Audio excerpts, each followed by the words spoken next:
So I start now. Good morning, everyone. Hello, EuroDIG in Tampere. Welcome to UNESCO session Expanding Information for All Through Good Evidences. I'm so happy and honored to have our colleague Giacomo Mazzone to co-moderate the session from Rome. We are doing a hybrid moderation with you. So Giacomo, you could start your moderation since the beginning. Thank you. No moderation now. We start directly with Sandra that is opening the session. Thank you very much, Giacomo, and thank you very much, colleagues Xiang Hong in Paris. It's really a pity that you can't be with us today, but still I would like to welcome you to EuroDIG because UNESCO is a long-standing session organizer at EuroDIG, and I would like to thank you for the input and the expertise that you have provided to our participants for many, many years. Not only you provided input, you used EuroDIG as what it should be, an open platform for exchange and also to gather feedback on the projects you are working on.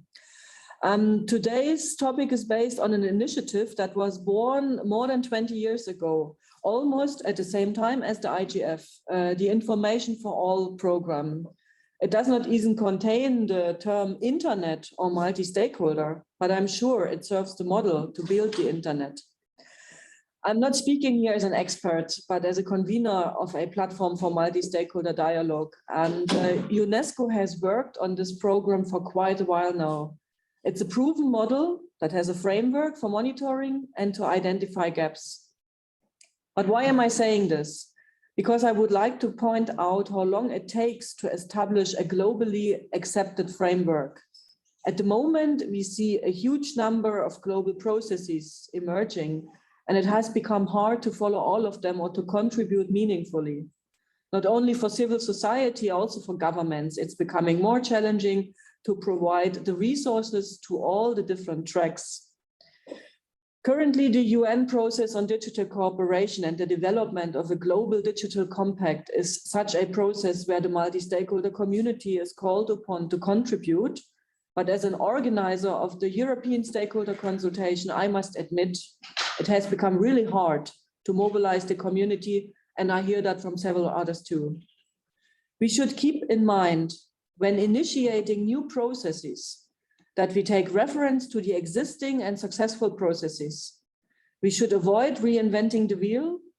And whilst I appreciate that the Information for All program does not address all the challenges we are facing when building our digital future, I would strongly emphasize it should be part of and implemented in any global processes that are underway in order to build rights-based open internet accessible and beneficial for all multi-stakeholder. Thank you very much. The floor is back to Paris. Oh, actually, thank you. Thank you so much, Sandra, for your so welcome remarks. Actually, I understand that are you leaving soon, Sandra? I think you have a busy schedule. If that's the case, I suggest we all turn on our camera. We take a picture with you, so for our memories and the news stories. Is that okay with you? Absolutely. Yeah, thank you so much again, Sandra. You know, Marie-Rose and I, we are so grateful that we're always having the warmest collaboration with you. So it's really a pity that Marie-Rose and I, we couldn't travel literally to Tampere this year. You have no idea how much I regret that. Oh. Yeah, we are literally crying, you know, that we really want to be there. Hopefully next year we are having next year for sure. Yeah, as you mentioned, the Information for All programs having our council, the most important event of the year. So we just cannot actually from the biennium. Yeah, we only have this meeting every 2 years, you know, so yeah, absolutely. Unfortunately. But so can I call upon everybody online to turn on your camera so we do a screenshot? And do the gallery shot, you know, gallery view as well. Yes, absolutely. Suada, I saw you, and also Polia and Anelia, Xiaojie as well. Everybody, don't be shy. Hello. That's the only way. Don't be shy. And Suada, please. And also Anelia, plus it's this week arriving, not yet. And Rita. Yes, Anelia is here. Just a moment. Okay, everybody, we are patient and wait until everybody show your face. It's really the only way we can see you. Oh yeah, Rita. She can't Hi. camera and have some technical problem. You know, Sorry. There's always some, don't, you know, we are used to Okay. it at this point, everybody, you know. Okay. We cannot see Swada. Yes, Yeah. Swada, please. And may I also recognize the presence of Rita because she used to be a part of UNESCO a few years ago and working on our program on the journalism safety. I'm so happy you joined us, Rita. Thank you. And I see that also Desiree joined. Yeah. Oh, wonderful. Yeah, so turn on your camera this way. Yeah, please. Good morning. Yes, I will do. Hi. Yeah, Oh, now there you are. Oh, hello. you know, it's really the best photo opportunity now you are here. Thank you. This is here. And Anelia, most could you welcome. turn on your camera? And also Suada, we are almost there. And Xiao's here too, you know, please. Yeah. Yes, everyone. Yes, I'll switch it off just for a tiny bit. Then I will say 1, 2, 3. We just present the biggest smile in the year. Okay. So EuroDIG. You know, so Yes, EuroDIG. absolutely. EuroDIG. So let's say Please. 1, 2. This is hey, why you are disappearing? Please turn on again. Oh, apparently some Okay, it's not- there yeah, you go. Very Yeah. good. Okay, let's take the moment. Okay, I say 1, 2, 3. Let's smile.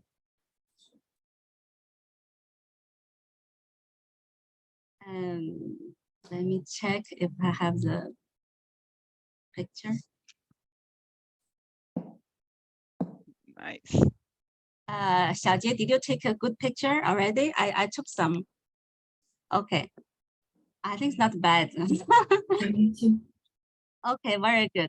So so Giacomo, I give the floor back to you to introduce the keynote introduction and also moderate the first segment. Thank you. Yes, thank you. I think that now we have to go directly with the opening of Marielza. Thank you, Giacomo. Thank you, everyone, and hello from Paris. I wish I could be there. Let me share my screen so that we can start share. Can you see my screen? Now you see it. Yes, Let me yes. see if I can do the slideshow. Slideshow from beginning. Yes. Can we? Do you see it all? You know. Okay, Yes, great. yes, we can see it. Yes. Perfect. Hold on for just 1 sec. Well, where is the passing slide thing? Well, there we go. Well, before we start, I just, you know, presenting to you the IFAP program and why it's so relevant. Let me just say that, you know, it's becoming absolutely necessary that we have reliable information, trustful information to build trust between ourselves. Now, what we see in our societies right now, and particularly in our digital ecosystem, is the beginnings of people are starting to call a post-truth society. We have, you know, waves and waves of misinformation and disinformation about the most sensitive issues that we have, you know, in our societies, issues of health, like anti-vax movements, issues of climate denialism, issues of elections and democracy, and hate speech, you know, at targeting different types of populations. Our digital ecosystems are also quite plagued by digital inequalities. We are now no longer talking about digital divides because, frankly, 95% of the global population is actually living under an internet signal. You know, but the problem is that we're not able to access the internet at the same rate because there are inequalities between, you know, the capacities of you know, different peoples to access, for example, persons with disabilities, because there's no accessibility, issues of languages, so that people cannot really see, you know, information in any way that they can recognize and interact with, and so on. We have ethical issues with some of the most consequential technologies that have been emerging, particularly artificial intelligence, including this new wave of generative AI that is actually putting these tools on the hands of people, you know, and in societies that are quite polarized and so on. cybersecurity and safety issues with digital harms, that we've never seen before, from scams to terrorism, from, child pornography to cyberbullying.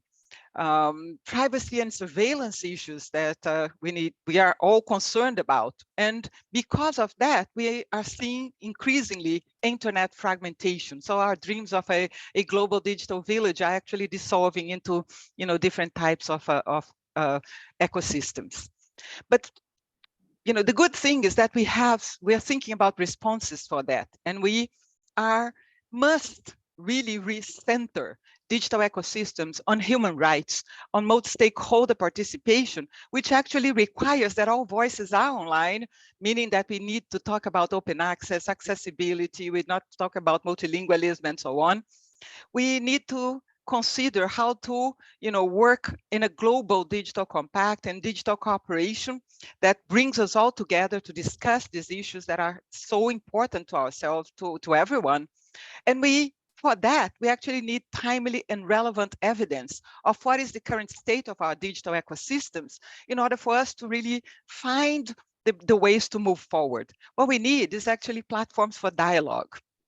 And one of the things that just like EuroDIG, the Information for All program is an intergovernmental program through which, we have member states and partners collaborating to formulate information policies to build knowledge societies, to build inclusive, sustainable knowledge societies. In fact, the concept of knowledge society was actually launched, created and launched by IFAP at its very beginning. And I think it's about time that we start reflecting again on what is a knowledge society when what we see in front of our very eyes, what we read in news media sites and scientific papers can no longer be, credibly trusted.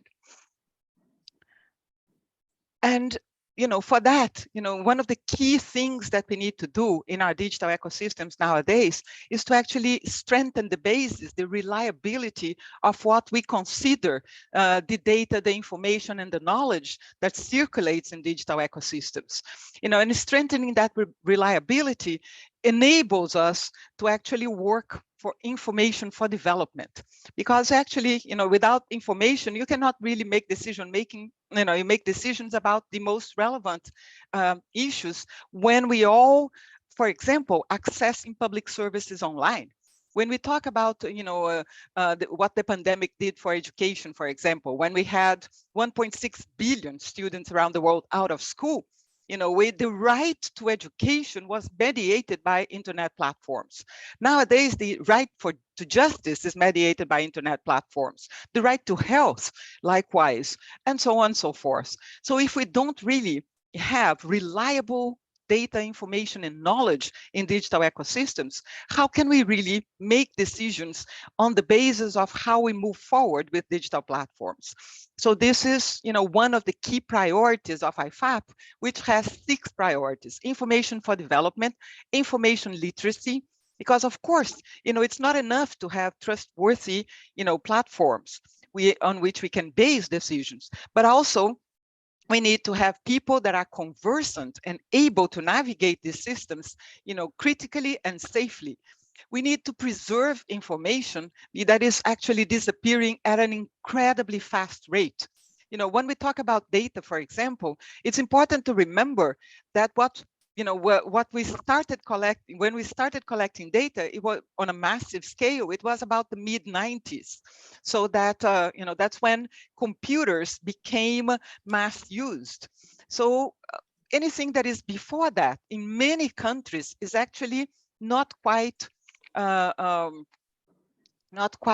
available in digital ecosystems yet. So digitizing data, digitizing documents, datafying them before they disappear means, for example, that birth records in countries that have not yet digitized elderly people's birth certificates can actually be online, so that you can actually have decisions about population. So preserving information Information ethics. It's absolutely necessary that we think about issues of ethics in information spaces. For example, the issues of consent, to collect your information, the issues of, the fact that some of this information, that we see and come across is not exactly, it's not information, but actually entertainment, or, it's not reliable. Information accessibility, population of the world is actually getting older, and as they get older, in particularly in states in Asia, for example, it means that they lose eyesight, they lose audio capabilities and so on, and movements and so on. And then you have persons with disabilities as well.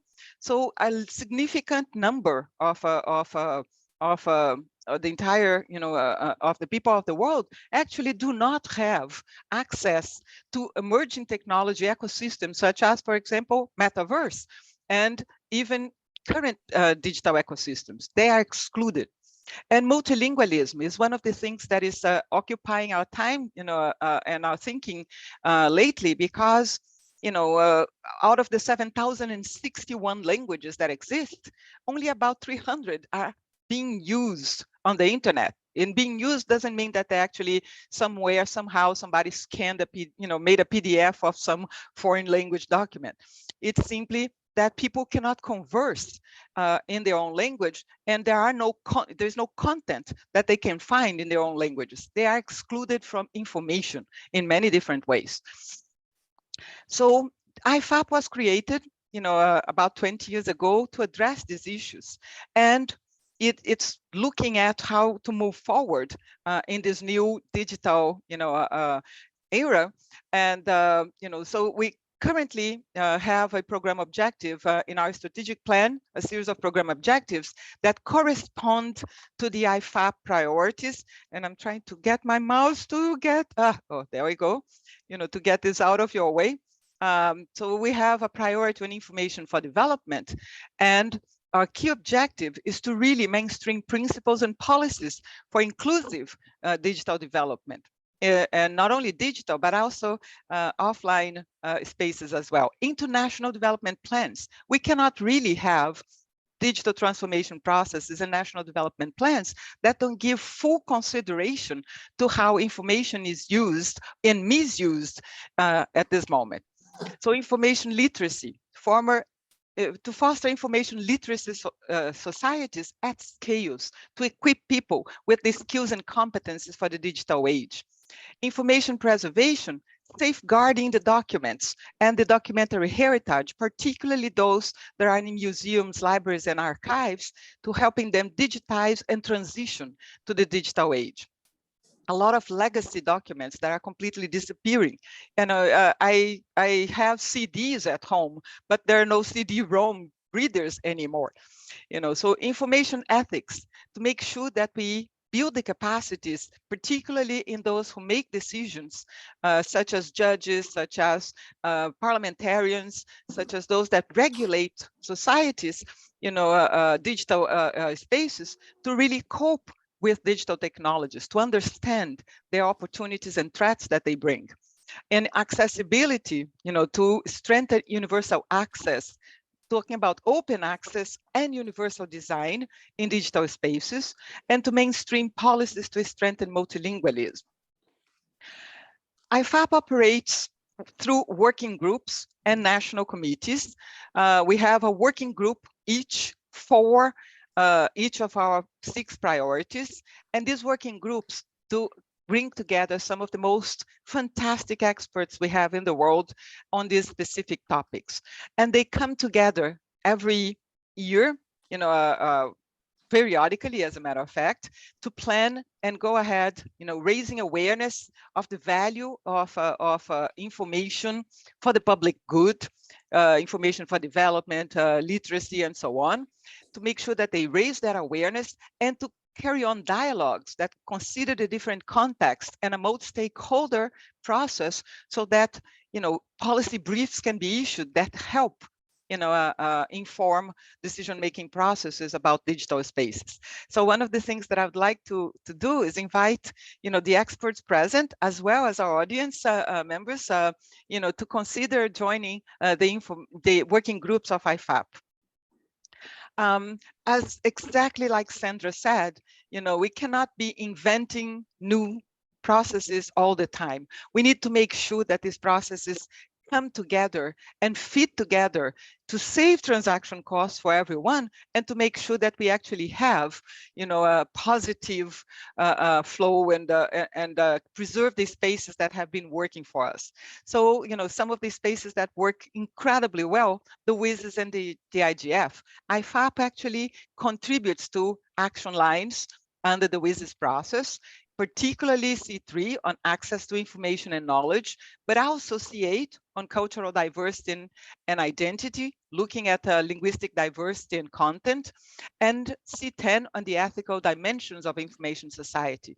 And it works, to contribute to the SDGs, to advocate, for media and information and literacy in education, to open education resources, platforms, to actually empower women, young people and girls who are some of the most left behind groups in all digital societies, to enhance access to the internet, in terms of SDG 9, but not only access, but meaningful access to information available on the internet, not only to broadband, but to devices, to affordable devices and data sets, and to have platforms enable participation of people of all languages, of all abilities, and so on.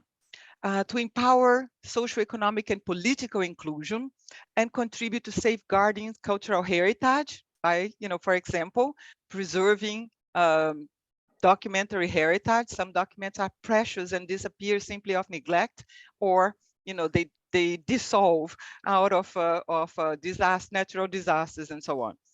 And make sure that we particularly strengthen institutions in digital ecosystems to really protect and promote the right to access to information for all of us. So it's fully aligned, the program's approach and work is fully aligned with the Global Digital Compact. We share the same principles in terms of open, free, safe, security, digital future for all. And we talk about connectivity. We want, to avoid fragmentation. We promote the usage of data, responsible and safe use of data, consensual use of data. And we want to protect human rights online. That's what we work for, so that we can all have a trustworthy internet from which we can all benefit. And for that, what we do is really rely upon, the principles that the Rome X framework, Internet Universality framework, have put forward. We work on a human rights-based, open, accessible by all, multi-stakeholder internet, and provide not only the principles, but the instruments with which we measure whether we are at this ideal stage, and if not, what is the distance between where we want to be to where we are right now? What is the gap that we need to close? So it allows us to formulate policies and studies, analysis, and discussions with our multi-stakeholder groups, so that we can actually move forward and develop, a really trustworthy, safe, human rights-based internet. Just like EuroDIG, IFAP is a platform. It operates through partnerships and collaboration. And we work with UN entities such as DESA on the e-government survey, ITU on digital skills, meaningful connectivity. There are plenty of measures that we can use to look at, where we are in terms of the internet development. We work with non-governmental organizations, the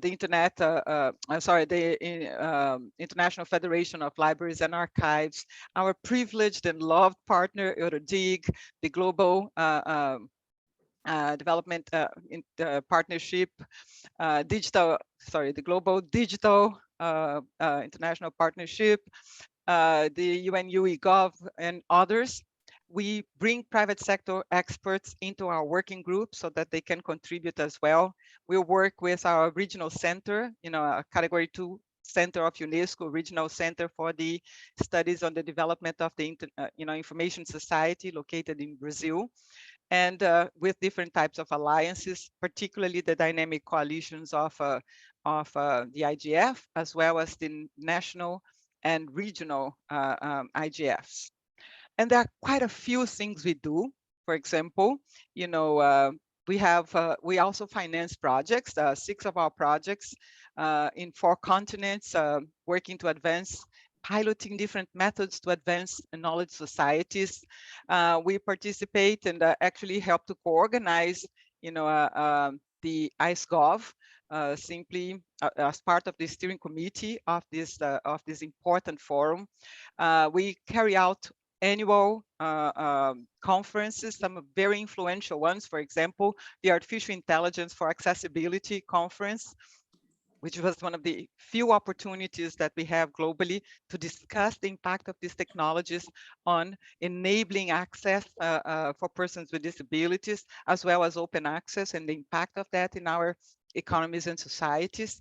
The partnerships, the conference on implementation of the ethics of artificial intelligence recommendation of UNESCO, and partnership events such as the manifesto on the public libraries, on the importance of reliable information and the usage, and the importance of libraries to disseminate and share this kind of information globally and so on. So let me just close here. I'll leave my contacts on the screen and invite everyone to join IFAP, to visit, to participate, to visit the web page, to participate in our conferences and activities, to join our working groups.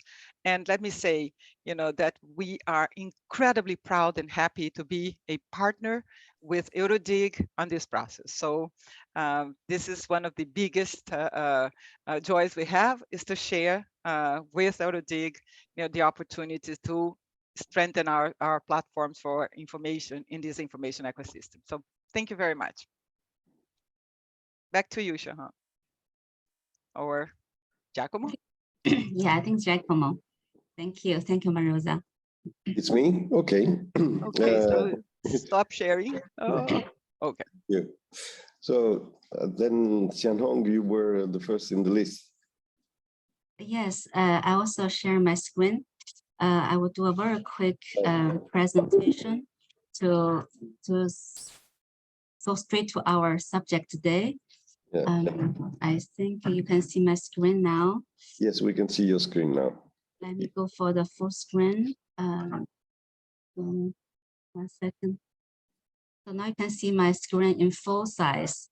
Thank you very much. Particularly, I'd like to thank Maria-Rosa for such a visionary global picture drawing before we go to the concrete subject of today, which means that how we use this evidence approach to map and improve the digital ecosystem. I like very much this year's EuroDIG is the overarching theme. It says internet in troubled times, risks, resilience, and hope. Exactly in these troubled times, we would need a cool head more than ever and an evidence-based approach to ensure our actions are leading to resilience and hope while mitigating the risk. So I would take UNESCO's work, as Maria-Rosa also mentioned, on the internet universality, to make a case on how such an evidence framework can translate international principles to actions at the national level. As we just mentioned, that the good policy and actions requires good evidence to identify opportunities and gaps, as well as formulating recommendations. UNESCO Information for All program raises awareness of all types of evidence framework for monitoring digital ecosystem, ranging from our work on ROMICS indicators to SDG 1610.2, to our sister agencies framework, such as ITU's digital skills measurement, UNDESA's e-government survey, as well our key partners, such as Global Digital Inclusion Partners work. I'm very happy that ONICA is present. And also our regional center, CITIC, has done tremendous work to monitor the digital ecosystem. As you can see that our work on ROMIC's internet universality aims to protect all the human rights in an indivisible manner, and considering their impact on open access and multi-stakeholder driven internet. Its unique strength lies in that it's providing a holistic view and a contextualized recommendation for a country without ranking the states. It's essentially a voluntary assessment, very complementary to many other tools from IPU, UNDES, as we just mentioned before. So far, we have the indicators ROMIC assessed in more than 40 countries since 2019. And from the existing assessment we have done so far, I'd like to draw a few observations, share with you on how this evidence framework works. First of all, I observed that a strong set of human rights-based recommendations emerged from many countries out of the assessment. And you can also see that gender equality recommendation also resonates in many countries too. In the recently completed country of Argentina, in terms of privacy and the data protection law, it's recommended to enforce the independence of the data authority. And also the recommendation tends to be very forward-looking, which suggests the national data protection law in Argentina should be updated to consider the new challenges brought by the technologies of artificial intelligence, neuroscience, cloud computer, etc. I trust that to be a common challenge for most of countries. And certainly in Germany, I'm very happy Matthias will elaborate more. Germany has been a pioneering country in pushing right to internet access as a human right, because the internet access essentially is a prerequisite for public participation in many countries. Every country's recommendation encompasses all the domains and dimensions of ROMIC, not only human rights, but also on the universal access, innovation, multi-stakeholder participation. And another general gap we have perceived in most countries is actually the data gap in analyzing internet access. We're talking about evidences, but there's no data in many countries to have that evidence. That's why a common recommendation emerging from many countries that to reinforce a data collection, database, and a statistic capacity related to internet and digital ecosystem. As you can see, with these recommendations emerged, we have seen very progressive actions and impacts happening, achieved on the ground in Brazil. We saw the data protection law reinforced, the independence authority created. In Senegal, the assessment not only facilitated the implementation of a national digital strategy, but also the country has just established an observatory of internet activities which aim to collect the data to relate to the internet and the digital ecosystem. So that's all I'm saying now, just to give some food for thought to facilitate the forthcoming intervention from our national experts. I'm waiting to hear from you and exchange more. Thank you. Thank you very much, Xian Hong. Now we are a little bit late on the time, but so if you can speed up. The next speaker is Matthias. Matthias, you have the floor. Thank you very much. I mean, I'm technically an Austrian, but as I work in Germany, I tend to be very efficient. So that would be fantastic, right, for the presentation. All right. So I have the pleasure of having led the team that conducted the ROMIC indicators survey in Germany. And Xian Hong has been so nice as to already point to a number of insights that we've gathered and impacts that we've had. I'd just like to frame that in the broader, give a bit of a broader picture. The longer I'm involved in UNESCO activities, and I've been asked to join one of the council within the IFAP program, for which I'm very honored. The more intensively I see the impact that good data collection and a good analysis can have for better policy making. It's been one of the more rewarding experiences of my life to conduct this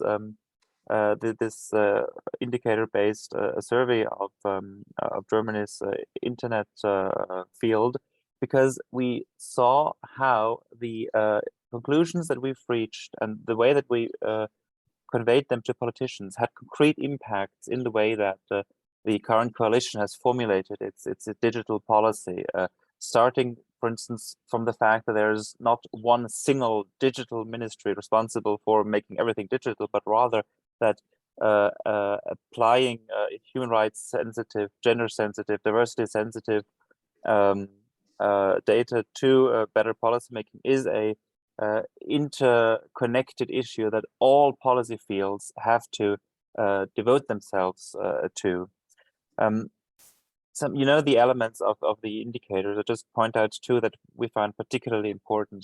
The sounding board was such an important element, that the fact that you had experts with whom you could talk to, with whom you could exchange opinions, that also gave you better access to the data held by public entities. This brings me immediately to a big challenge.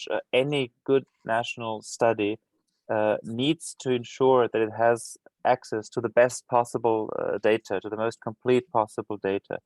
And it is a big challenge not only for UNESCO-backed studies, but generally for the development of a human rights sensitive internet policy globally, that we get better access to both privately held data and better access to publicly held data and be able to connect them better. I know this is one of the elements that UNESCO is pursuing in different programs, but it's really important to underline how important it is for researchers and also for representatives of international organizations to know where the challenges lie. And you can only know that when you have access to data, responsible, data protection sensitive access to data, but access nonetheless. What we also found that there's a big knowledge gap still when it comes to the impacts of digitalization on groups that are traditionally disadvantaged. Germany has a rather high level of internet development, but still we found gaps, knowledge gaps, illiteracy gaps, gaps between the internet penetration within highly populated areas and rural areas. And the same problems exist, of course, in other countries, but sometimes to a much larger degree, because big countries like Argentina or Canada, they have just more territory to cover. Another point I'd like to raise is that as we're seeing this development in other UN organizations of new ideas, new constructs with a view to the Global Digital Compact and the Summit on the Future, we have to make sure that we use the good resources that UNESCO has created over the last decades and leverage that so that not other organizations are trying to reinvent the wheel, but rather that we build on the knowledge base that we're amassing here. And I don't think there is a comparable collection of in-depth studies of internet policy within different countries than exists within this program. And I'm happy to have been able to contribute a little bit to that. I'm more than happy for you for any questions now or later. Thanks so much for having me. Have a wonderful day. Thank you very much, Matthias, and thank you for staying in the given time. I will give now, without hesitation, the floor to Polya. Hello. This one? Yes, we can hear you, yes. Share, yeah. Hello, before starting with the presentation, I will present brief information about the activities of our directorate. We're working in the implementation of policy for internet governance and domains, policy of the field of innovative technology, digital transformation, include throughout the implementation of policy program Digital Decade 2030, subject to compliance and application of Digital Compass till 2030, European part of Digital Decade, and digital right and principles. Our directorate, Information Technology, Information Society, European Coordination and International Cooperation, coordinate the national assessment of the internet development in Bulgaria within the framework of UNESCO's Internet Universality Indicators. The coordination of the national assessment of the development of the internet in Bulgaria is laid down in the 4th National Action Plan within the framework of the International Initiative Partnership for Open Government. Project activity started 2022. What we did and what result we achieved. We have established a consultative council to the Minister of Electronic Government. The board includes representatives, the National Commission for UNESCO, Bulgarian National Assistance Activity Users, National Statistical Institute, Ministry of Economic and Industry, Bulgarian Platform for International Development, the Electronic Media Council, and Cybersecurity Lab. We have two UNESCO representatives as observers. When necessary, the board can approach other experts. In parallel with the formation for the board, we selected a contractor to prepare an analytical report and assessment of the development of the internet environment in Bulgaria. The contractor of the procedures is Consortium Law, Internet Media Communication and Culture, consisting of 3 NGOs. The research team aims to access the internet environment and policy and the implementation of UNESCO's principles of right, openness, access to all, and the principle of many stakeholders, preparing an analysis and assessment of individual indicators and related issues, as well as the overall assessment of the topics and categories. Also, support for government, authorities, and stakeholders to develop cleaner and basic understanding for the state of the national internet environment. Among the established goals in the support of government authorities and stakeholders to formulate policy recommendation and develop a national policy and regulatory frameworks, as well as practical initiatives, or what will allow is to achieve our goals and make the internet environment conform to the principles of UNESCO. Promotion of the project, the popularization of the project activities is achieved when we present the project several international conferences. Its topic, one of them was media and communication in 21st century, educational and professional changes. The other international conference is Media in Bulgaria and East Europe, 23 years since the beginning of democratic reforms, and one conference in Romania, the topic innovation acceleration. Thank you for your attention. Thank you very much. Here in the room, in the meantime, we were losing EuroDIG, but luckily we took on his place again. So the last speaker of this first session is Onika Makwawa, that represented the Global Digital Inclusion Partnership. That in the meantime, that is the new name. Is it correct? Yes, absolutely. Thank you very much. And good morning to everyone. So my remarks will mainly focus around a big part of the work that we do on meaningful connectivity, and basically to challenge us that this is the moment to go beyond access and to go beyond understanding the gaps. And I'll expand a little bit on each one of those. I think it's Marielza who reminded us this morning that about 95% of population now lives close to an internet signal. However, in a post-COVID world, we know that the deep inequalities that exist in society are actually multiplied in the digital realm in terms of making it difficult for us to achieve inclusive, informed societies.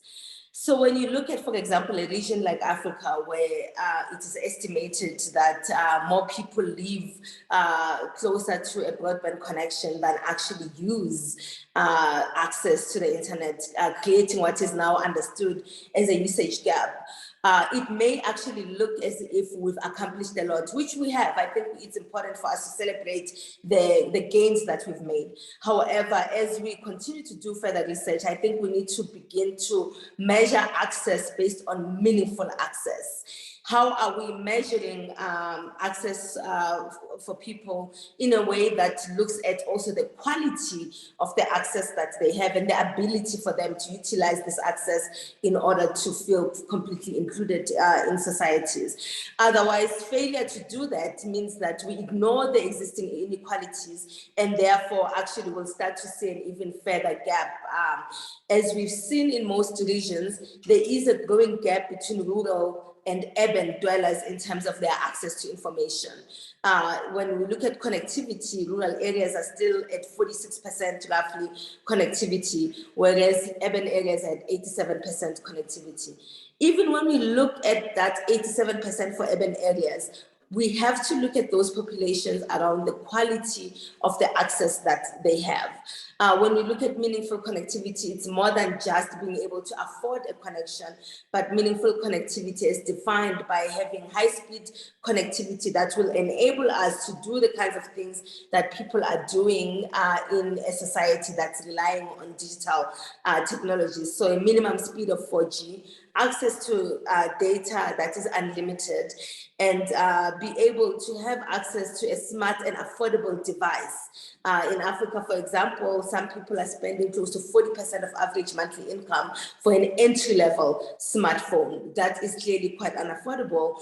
And then there's also the language issue, which I think Marielza really helped us understand quite a lot, so that while many have access, they have access to information that they cannot comprehend, they cannot utilize and absorb to do anything else with. So we have to begin to look beyond access and redefine what we mean by access from the framework of meaningful connectivity and meaningful access. Are we saying that people have access because they've got the devices to connect and access the information?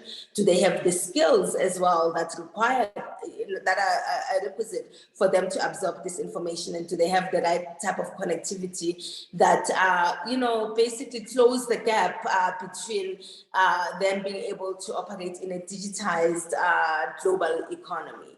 The other aspect on beyond access that I would like for us to look at is the issue of gender. We're seeing gender inequalities growing even further. And so continuing to do gender disaggregated data, collect gender disaggregated data, so we can really understand women's experiences.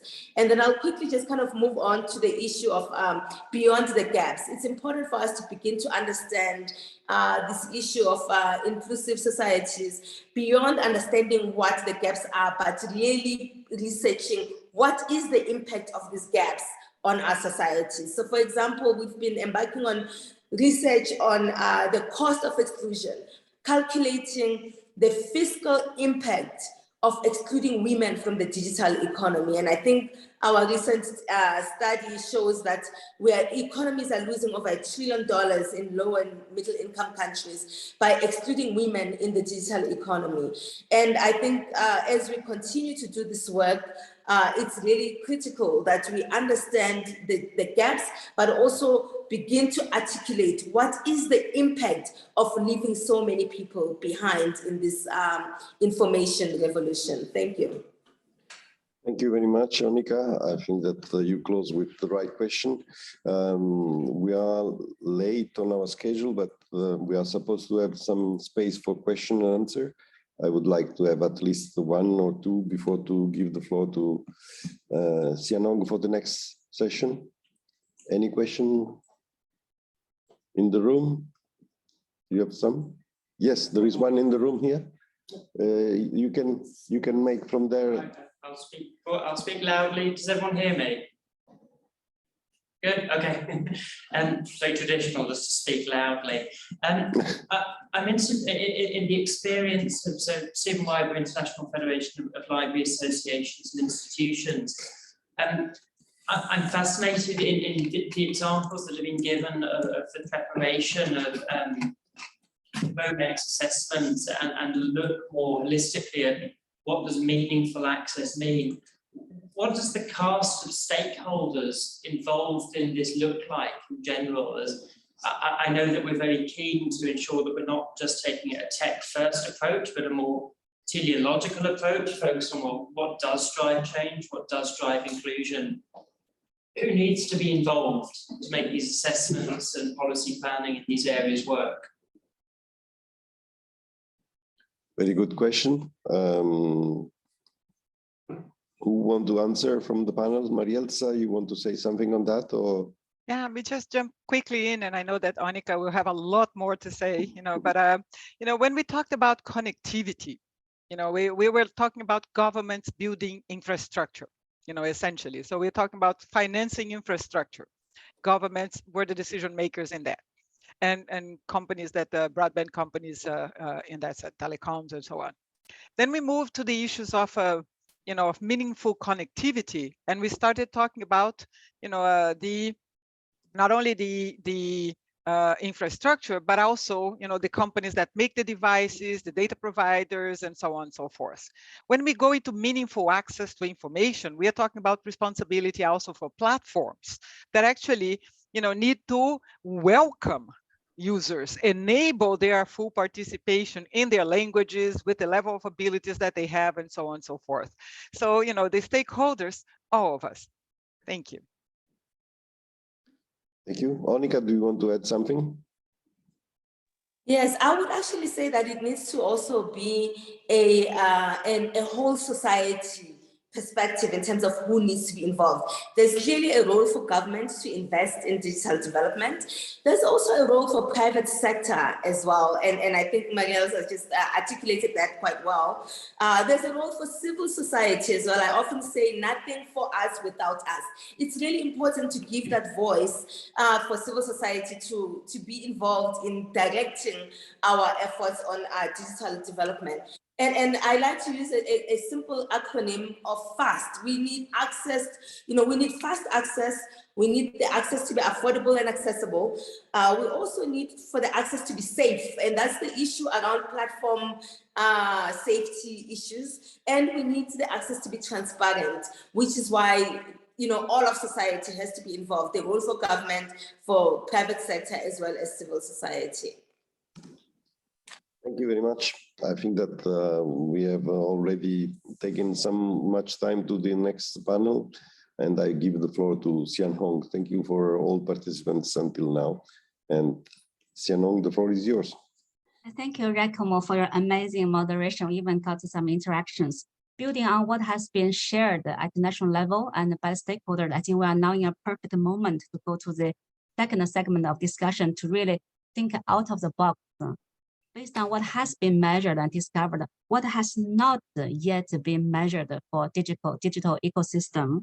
And also because the digital environment is changing so fast, how do you think we should reinforce the evidence approach in the future? So it's really forward-looking. So without delaying time further, let me invite in the first speaker, Andreas Sauss, representing the German Commission for UNESCO. Are you there with us? And also, I plead all our speakers in the second session. We have 6 of them, and they can speak to 5 minutes maximum, or maybe 3 or 4 minutes, so we can have very interesting discussion. It seems Andrea is not yet online, so let's move to Thomas Komorski, the project coordinator from Polish National Commission for UNESCO. Thomas, floor is yours. Thank you very much, Sian Hong. I try to be as brief as possible, but we'll see the result. And well, it's not a statement like last year, but it's just very personal remarks related to the subject. So the question of promoting access to information through evidence entails two issues: fostering production of evidence itself and its accessibility, for example, by simple dissemination and convincing partners to produce and share the evidence of their own, and encouraging the use of evidence, motivating decision makers to using the evidence or particular evidence in policymaking. Yes, in Europe, policy making is, or in principle, is based on evidence, but it can always be improved. UNESCO has means, tools, forums, platforms, programs to promote access to information through evidence in both respects.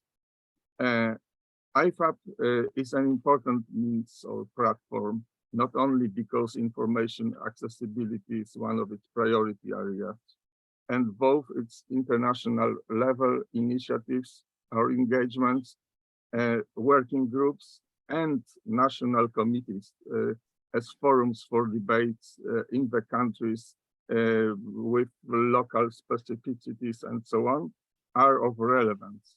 The question of access to information and the access for all, universal, as broad as possible, is complex and of interdisciplinary nature. The right to information and technical capacity to access information is one thing, but awareness, skills, and competences are not of secondary importance. Access to information is an ethical question. We know it very well. I don't need to expand. So all IFAP priority areas reflect this complexity of the issue of access to information and translate it into IFAP activities. However, because of this complexity and importance of information today, of course, the question of access concerns also other programs of UNESCO and other sectors than communication and information, and they deal with it from their respective angles. This has a big synergetic potential. The complexity, importance, and ubiquity of a question of access to information obviously calls for cooperation. For the news today. Thomas, you are muted. You are just muted. Could you turn on your speaker, your microphone? Oh, yes. It's strange. I'm sorry. I don't know how long have I been. Just a few seconds. You can just a few seconds. Yes. Yeah, now is okay. Just the last second. Okay, somehow. Okay. Yeah. So I was talking about the importance of cooperation within UNESCO and this synergetic potential of it, a cooperation between different programs, different sectors, and of course with involvement of IFAP and its UNESCO's potential to address today's challenges because of its mandate, because of its multidisciplinary, interdisciplinary capacities connected with this mandate and so on. So let me just list in this context a few tools which were already also mentioned by Xianghong in the first session. So UNESCO Rome plus X-based Internet universality indicators, but also media development indicators developed by IPDC and a series of indicators stemming from MDIs and of course, global assessment framework for media and information literacy, which was prepared with support of Japan a few years ago. And these tools, one can say, were created in different years, the most recent being the IUIs endorsed by the Governmental Council of IPDC in 2018. And it can be said, oh, well, and the situation is changing rapidly. So we can think about complementing some of these tools with new sections or paragraphs or questions dealing with new challenges, which have emerged recently, which were also already mentioned by you, Maria-Elsa and Xianghong and so on. And it would be, of course, very useful to treat them as living documents. But, however, in spite of time, that has passed, these tools are not obsolete now, even now, as they are based on human rights, and human rights are not changing. And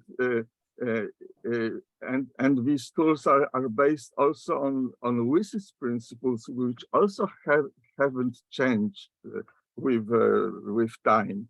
And when applied, even without updates, these tools still give space to highlighting the new developments related to artificial intelligence and its societal impacts, Industry 4.0, or addressing such negative tendencies as growth of mis- and disinformation, or fragmentation of internet, and fragmentation in knowledge in general. So regarding the artificial intelligence, a new tool maybe should be highlighted of great importance, which is obvious for everybody who is inside UNESCO. And this tool is UNESCO recommendation on the ethics of artificial intelligence adopted in 2021. The implementation of which is very robustly promoted by the Secretariat, by UNESCO, and by several member states. Last Friday, the Polish National Commission for UNESCO organized an online seminar in order to promote the instrument in Poland and facilitate expert cooperation with participation of UNESCO Social and Human Science sector, the IRCAI, International Research Center on Artificial Intelligence in Ljubljana, the Slovenian National Commission, and we could learn about such initiatives of relevance, possibly also in terms of evidence useful for promoting access to information, which were launched or soon will be launched as readiness assessment methodology, ethical impact assessment, and global observatory on the ethics of AI. Furthermore, in case of such normative instruments as recommendation to member states, the member states are requested to report on implementation in regular time period, usually per year, which is important from the point of view of strengthening evidence. Thomas, we couldn't hear you clearly. Could you wrap up in a few seconds? Okay, so I'm coming to conclusion. So to conclude, let me to repeat myself and stress again that all this confirms a need for cooperation and collaboration within UNESCO between different programs and different sectors. And as a matter of observatory and in the context of IFAP, let me remind that a few years ago, there was also an information society observatory, maybe I'm mispronouncing the name, but there was an observatory within IFAP as a task for everybody. So maybe it could be reminded. Thank you so much. Thank you, Thomas, for such a rich sharing and a great suggestion from the aspect of IFAP. You are certainly a long-term expert on that. Now I'm so happy to see Andreas Sauss representing German Commission online. Hi, Andreas, the floor is yours, and we are a little bit running behind schedule. Could you please give your presentation maybe in 4 minutes, in 5 maximum? Thank you. Thank you, Cheng Hong. I hope you can hear me. Yeah. Okay, I'm joining you. Sorry, I'm a bit late. I'm joining you today from the Deutsche Welle Global Media Forum, which is taking place in Bonn, and UNESCO is having a session here this afternoon about the upcoming regulation concerning digital platforms, the Internet for Trust initiative by UNESCO. But in this session, and I'm happy to be able to join digital EuroDIG this year again. And thank you, Cheng Hong, for the invitation to German Commission for UNESCO. And I'm sorry that I missed the first part now, but I just want to make very short some remarks concerning, as probably most of you know, Germany did use UNESCO's Internet Universality indicators 2 years ago, and we used them in Germany to assess the situation in Germany. of the digital sphere, and we made a very good experience by that. Although it was a lot of work, and it was a task which took us over a year, and we were very happy to have, of course, the team of Professor Schulz and Professor Kettemann, and Matthias Kettemann is in the meeting today here as well. And we made a lot of experience and had a good report in the end. And from that, we are following up, of course, the situation of the indicators worldwide and the other countries using the indicators. Of course, we are very happy to see so many African countries using the indicators. And we would, of course, very much support more countries using the indicators, and also look into the future of the indicators of UNESCO, how they can evolve and be used so that they are more attractive to more and more countries using them and helping, and also to do an update of the indicators, of course, to see are they still up to date? Do we need to assess new topics which have come up? For example, of course, artificial intelligence is such a topic, and other. So maybe we need to look into the many indicators to see which indicators work well and need to be kept, and which indicators can be maybe no longer that useful, and others which we need to integrate. So that would be something we would very much like to like. Also, I think this is the topic of this session at EuroDIG, also to look at other indicators from other organizations or other materials which are there and which can be used, of course. So I just wanted to wrap up now my statement, just saying that German Commission for UNESCO's continuing supporting UNESCO with this endeavor of the indicators. We still think it's a very good tool, and we are happy for anyone approaching, or if anyone needs advice or support from the experience we made in Germany, we are happy to share our knowledge. Thank you. Thank you so much, Andreas, for all your support of this project. Yes, actually, the ROMIX indicator will be under update to handle the fast changing technology. And we are having several series of consultation, including in the forthcoming IGF in Japan. We'll have more full-fledged consultation there. Hopefully, the indicator will keep evolving and with more countries to find it more relevant even in the future. So now I'd like to introduce formally Giacomo Mazzone as member of the EuroDIG board and the co-chair of PNMA, Policy Network and Meaningful Access of IGF, to provide your remarks on this topic, how we reinforce this evidence-free approach. Thank you, Giacomo.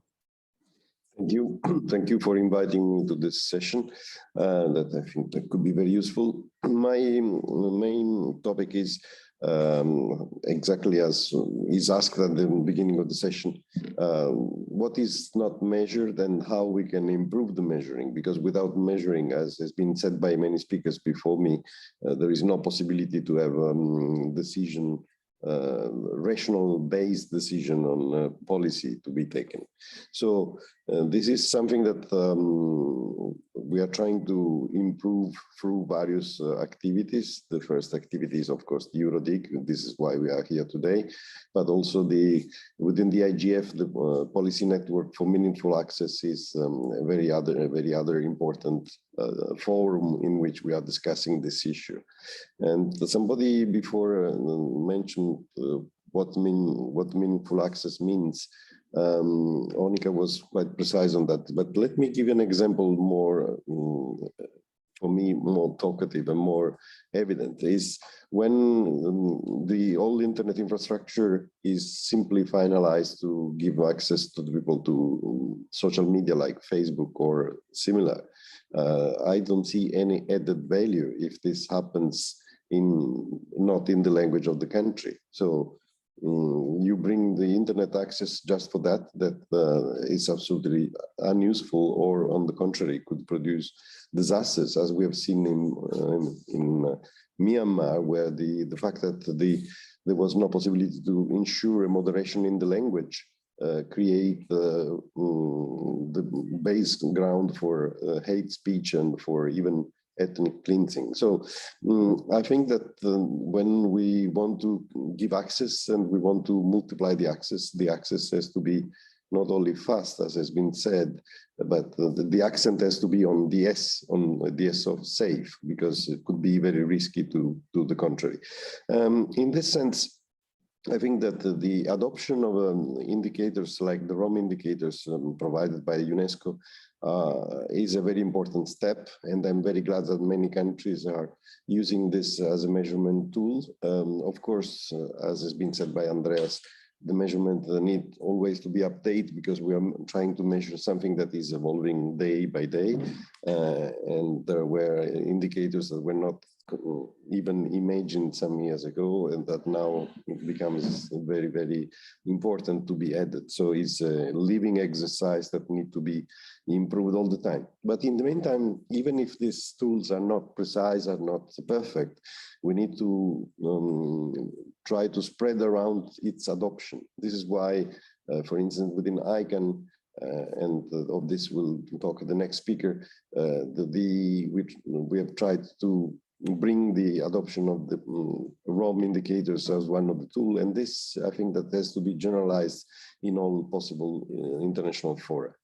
And finally, I want to say 2 words about the UNESCO role. UNESCO is playing a very important role, not only for the things that we are saying today, but also with other actions that are in the pipeline, like the recommendation for the ethical approach of the artificial intelligence that for me is crucial, and I think that would be very beneficial if we cross-fertilize with other similar initiatives, for instance, within the Council of Europe. And more important, even the guidelines for regulating platforms that are currently under examination and will be approved in few weeks, I hope. And this is a very important tool because we could generalize some basic principles that at the moment have been adopted only in countries like the European Union and some other few countries in the world, but are important because we try to put down a basic regulation for platform that is absolutely needed.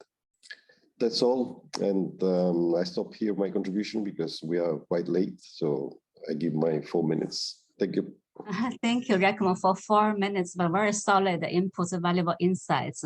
Now I'm giving floor to our next speaker from ICANN GAC, the Working Group on Human Rights, co-chair Suada Hazovic. The floor is yours. Thank you very much. Good morning. Can you hear me? Yes. Yes. Thank you for giving me here the opportunity to present the work of our GAC Human Rights International Law Working Group and our cooperation with UNESCO. Just to give a brief description of our working group. So as we know, the ICANN follows multi-stakeholder model. And in this multi-stakeholder, we have 3 supporting organizations and 4 advisory committees. And one of these 4 advisory committees is Governmental Advisory Committee.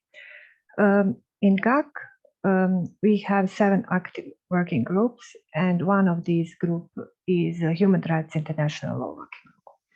So UNESCO is a strong, loyal, and committed partner of the ICANN Human Rights International Law Working Group. Together, we have defined as priority that the governing bodies of the internet communities, such as ICANN, have to prevent and fight all forms of discrimination and exclusion.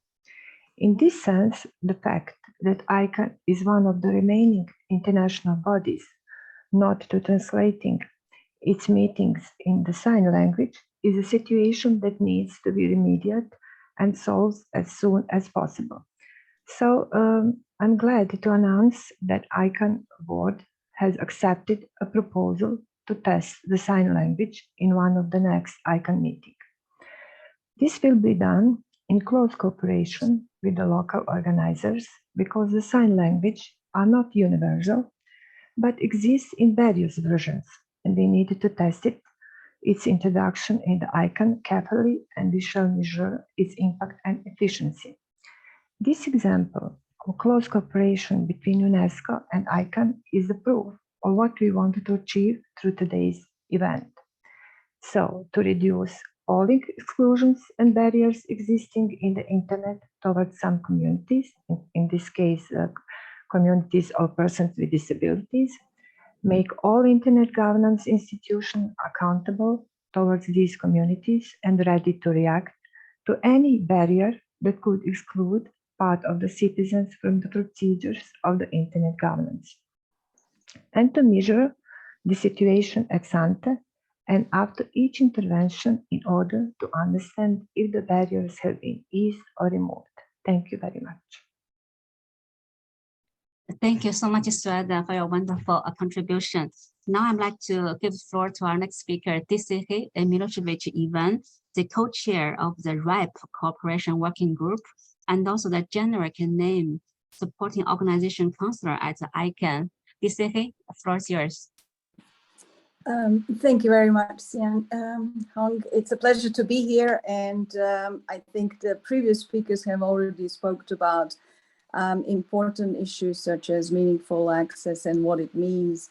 And I'd like to add a couple of more examples to that topic and try to reflect on what does it mean to actually have an evidence-based policy making, because going forward, looking at the Global Digital Compact and the processes that have been set up by the UN Secretary General, it is obvious that we need to rely on statistics in order to get some informed decisions. And to give you a couple of examples, I've been working in this internet field for 30 years, putting people online, and I do feel that UNESCO has a lot of work to do in order to preserve the information, and culture of people in the world, but also people in Europe, because we know there are some initiatives that are already ongoing in terms of multilingualism that have been mentioned by Giacomo, such as the Universal Acceptance Steering Group, which is trying to ensure that all software and all the technology that we use accepts valid domain names, which could be domain names, for example, in the international domain names, such as using different language scripts that are not just ASCII scripts. So that's definitely an imperative of what needs to happen and what needs to be measured as to how these languages are preserved online and how our culture is preserved. We know also that many regulations are coming out of Europe, and some of them are quite risky in terms of maintaining the way how the internet works. And especially, maybe I can give an example of the work that the RIPE Cooperation Working Group has been working, that is the survey on the European Commission's survey on the future of digital infrastructure, where some key components of the internet architecture have been questioned, such as net neutrality. And so this is just one of the examples. There's something that's not it's been measured in Europe, but we can have regulations that are likely to overturn this very important principle on which the internet architecture relies on. And by that, I mean asking content providers to pay to telecom operators, which actually goes into the very essence of understanding how the interconnection happen online. So we need to monitor, and I do want to shout out to UNESCO for starting the Rome indicators, which is an excellent platform to start mapping the issues in the national ecosystem. And it is a good platform for cooperation, to build partnerships, to see further what's not been measured.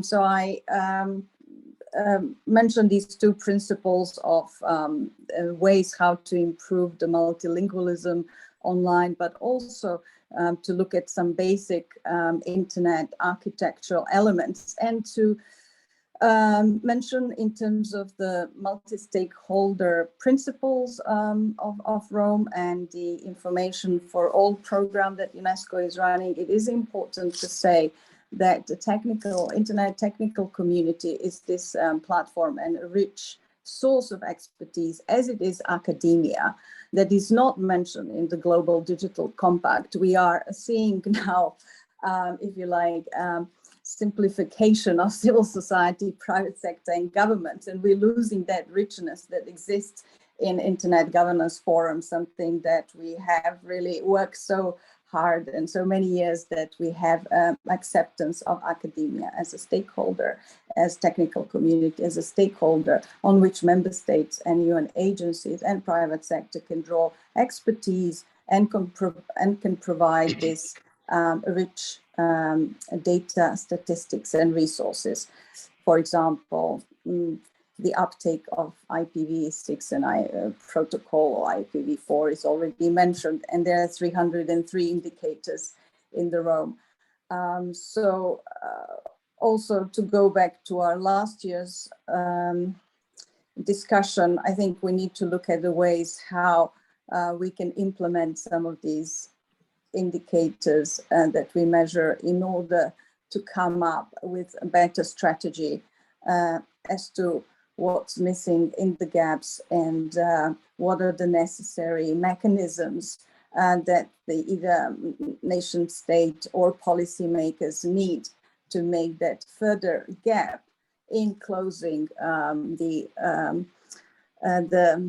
digital divide and preserving the culture of the nations and everything else that Rome is focusing on, the rights, the openness, the accessibility, and the multi-stakeholder principle. So I can talk forever, but Yes. being aware that we have a few minutes for questions, maybe I'll stop here. Thank you so much, Desiree, particularly for sharing so many useful inputs from the technical community point of view, so enriching the discussion. Actually, good news from our EuroDIG co-host is that we could delay maybe 10 minutes later than the schedule to allow for some questions and answers. That's really good news for that. So I'm asking all our participants in the room and online, please prepare your questions and comments. And I will open the floor immediately after our last speaker, Professor Yves Play, make his comments. Thank you very much. So now, Professor Yves Play, welcome on board. And now floor is yours to share your view on how we ensure the evidence to be reinforced for future effective policymaking and to improve the digital ecosystem. And I'd like to introduce the place also the chair of the Information for All program, the working group on the information ethics. Yves, floor is yours.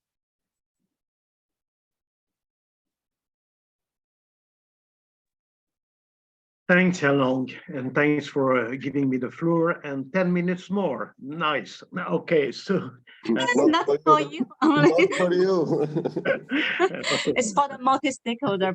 I have understood.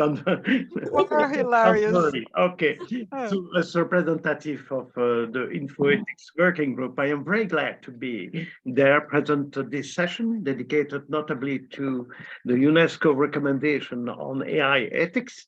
I'm strongly in favor of this document. This document is undoubtedly not only the only universal text on the topic, but also the most generous text envisaging the multiple facets of the ethical values we have to incorporate within AI application, including the generative AI system. So I will not come back to the text and our action as InfoEthics Working Group, but I would like to extend a certain number of consideration about UNESCO thoughts on the platforms. I mean definitively the presently discussed guidelines on platforms.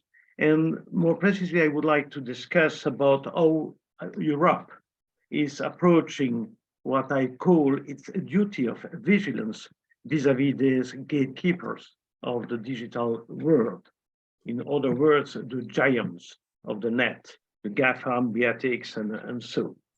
The concept of gatekeepers translates what is a reality for a large majority of our organization and for a large majority of our population. It is absolutely, if they want to contact either their customers, including by advertisement, either their friends or the public in general, it is absolutely needed for them to go through the gatekeepers' services. And that situation is dangerous. First, as regards the market structure, as said by a recent EU report, GAFAM companies knows better your company than yourself as director. The fact that this company are, as asserted by the US Judiciary Committee report dated from September 2020, the gatekeepers over key channels of distribution by controlling the access to the markets, and moreover, by surveying all other companies and developing an unequal access to consumer data, this fact is definitively disastrous aspects and impacts as regard innovation and competition with the traditional actors. Second, as regard the citizens, we know that the business model of this company, based on an apparent gratuitousness of the services and on the economy of attention, create big risk. We underline particularly the disinformation or dissemination of hate speech. Messages with illegal or aggressive content are circulating 6 times quicker than pure information or controlled news, with the consequence of an increasing polarization of the society and of potential threats to our democracy. We pinpoint also the risk of manipulation and of discrimination linked with the use of huge user database and with the bias voluntary or not introduced within our application. And finally, press freedom is challenged. Third, with the capacity of these gatekeepers to collect data about everyone or nearly all, including civil servants and administration activities, these platforms are able to get knowledge about essential features of our society, and that better than our state's authorities. The risk linked with the gatekeepers' activities are therefore not only a risk incurred by our individual liberties and our individual economic interests, but also threats to social justice and moreover, societal risk to environment, multiculturality, democracy, and attempts to the rule of law. The recent enacted Digital Service Act, that's an EU regulatory framework, talks about systemic risk, designating the fact that our society is as a whole endangered by the activities of this company. These gatekeepers are providing what EU Digital Market Act, the other EU regulatory framework, calls core platform essential service. That means services which are essential to our social, economic, and political life. Faced with this risk, the European authorities, according to their duty of vigilance, are developed and have developed specific rules for these internal giants, even located outside of Europe, and leads to a asymmetric regulation. Recently, in the context of the EU DSA implementation, the EC Commission has designated 17 communication platforms like TikTok, Twitter, YouTube, and 2 search engines like Google search engine to be strictly regulated. This regulation, mainly the Data Digital Market Act, the Digital Service Act, have as main objective to ensure a fair, competitive, and robust market, and at the same time to ensure a right and fair compromise between the freedom of expression, freedom of undertaking, and the general interest as regards both the use of the net and the content moderation. Some of these features of the EU laws could serve as model for legislators around the world. At pinpoint 3.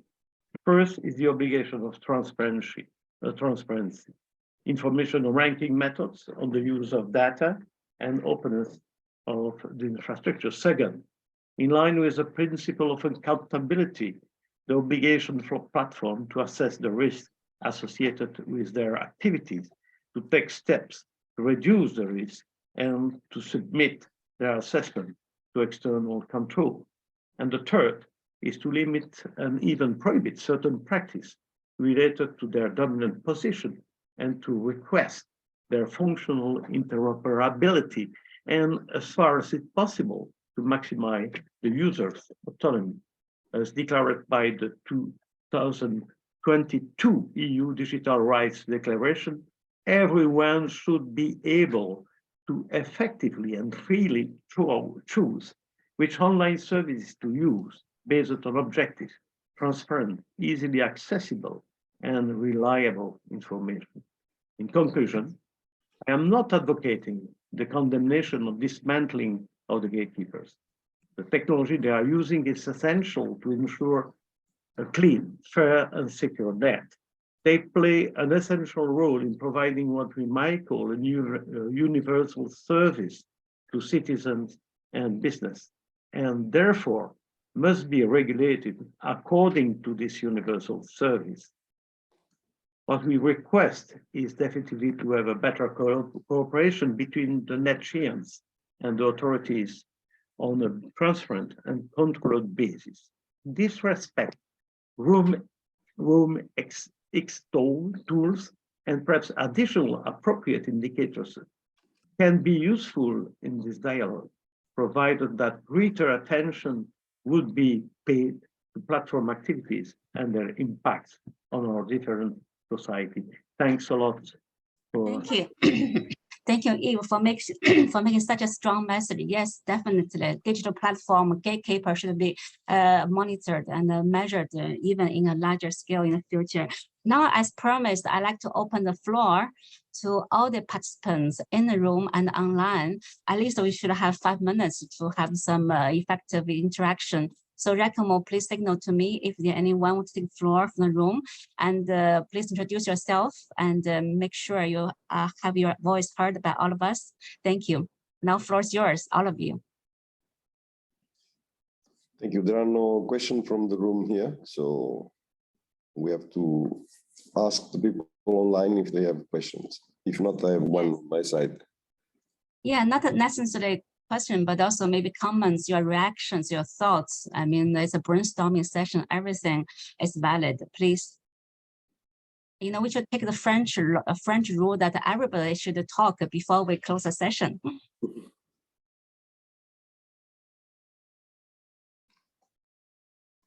I go with my question then. It's a question for UNESCO in general and for IFAP in particular. I think that the current debate on artificial intelligence is bringing to a point where one of the very important treaty made by UNESCO in the past, the definition of public domain, is absolutely crucial for the future of the artificial intelligence. But I've seen no sign until now that this is in the public debate, at least within the UNESCO. There is any possibility that this could become one of the points of the action of UNESCO in the next future? Thank you for the question. So Mariusa, please take the floor. Thank you very much. This is a fabulous question. You know, we are working on this on several different fronts. You know, first we are working on the fronts of data. You know, looking at data governance, particularly looking at public data. You know, and data guidelines. Data is the power. You know, the powering element behind these different systems. So this is truly essential.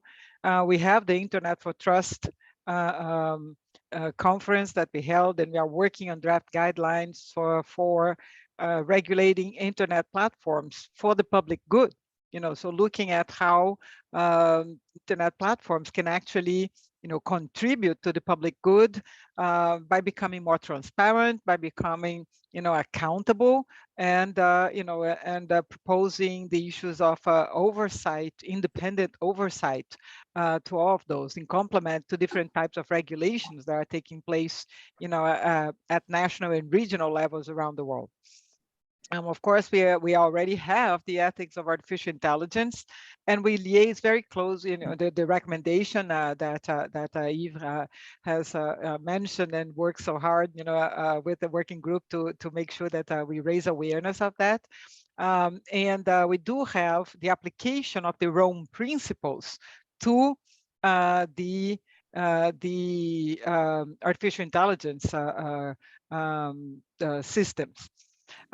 We have our education sector, for example, is also issuing guidance on how to work with our artificial intelligence, generative artificial intelligence, particularly in terms of education sector. We recently had a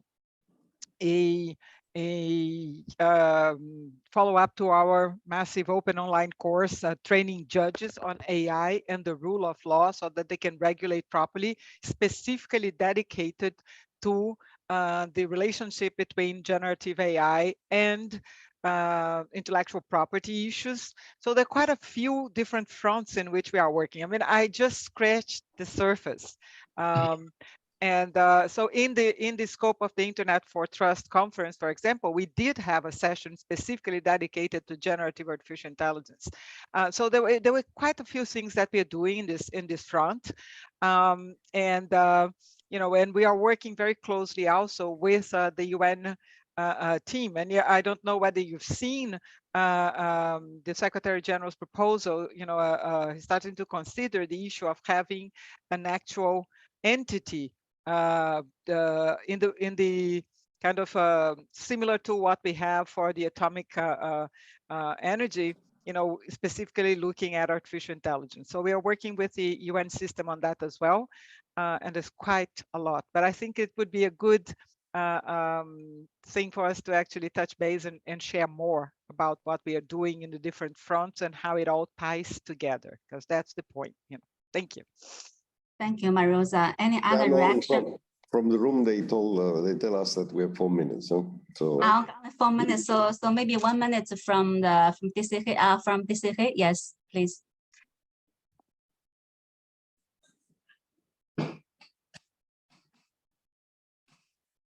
You are muted, DCG. We cannot hear you. Could you start over? Okay, certainly. Yes, thank you. Yes, I believe that inclusivity here is a key when looking at AI development sets, because if we develop AI without data sets that cover people from culture and people in an unbiased way, we'll end up with software that is developed and based on different data sets, and it won't be usable and meaningful for other users on the internet. So I would think that UNESCO can contribute with some ethical guidelines and norms and policies for AI applications in order to promote this way of how AI data sets should be trained, and also to promote this responsible and inclusive AI deployment. Thank you. Thank you, DCG. If there are no any other burning thoughts to share in a minute, last call. I'm going to give floor to Maruza. I think you have maybe 3 minutes maximum to address some final words. Thank you. Thanks a lot. So I'll be very fast and say that really express tremendous appreciation to all speakers. It was a very inspiring, valuable insights session came out, and so thank you very much for your contributions. We really highlighted the importance of protecting and preserving facts, information, and knowledge in our digital ecosystems. We know that without facts we cannot build trust, and with no trust, social fabric unravels, and we're left polarized, powerless, to address the challenges we face. And with as much of our lives online as we have now, the critical space for us to build good evidence of the state of our digital ecosystems and how we are moving forward on that is is within the digital spaces, so that we can really strengthen them and ensure that they are human rights centered, that they welcome everyone to participate. And of course, that means that we need to look at the gaps that exist. We need to seize the opportunities. And for that, we need assessments. We know that there are a lot of those. I appreciate those who mentioned glowingly the Rome framework and how effective and practical it is, because I'm really proud of that. And this is how we get robust evidence on the basis of which we can really formulate inclusive digital policies, ensure inclusive access to information for all. So without that, we cannot address the challenges we have, on freedom of expression, access to information, privacy, freedom of association, and the public services offered digitally to counter the scourges of disinformation, hate speech, online violence, and other harms. So really, let me just appreciate enormously EuroDIG for convening us today as a multi-stakeholder platform. IFAP works very closely with EuroDIG, and we commit to continue to work together. And let's invite you all participants today to join our upcoming initiatives as well. So thank you very much. And I leave here, re-energized to continue this work. Thank you. Thank you, Marosa. If I can just add one last tweet, I also like to thank the wonderful co-host of EuroDIG. We have received your wiki page, your Zoom link 1 week before, so organized, so tech-savvy approach. Is so easy for our organizer to manage our session with everybody online, offline.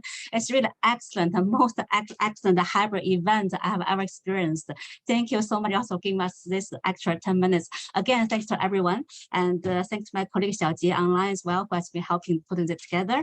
I wish we can catch up with you, UNESCO, with all of you in all the IGFs, all the EuroDIGs in the future. Thank you.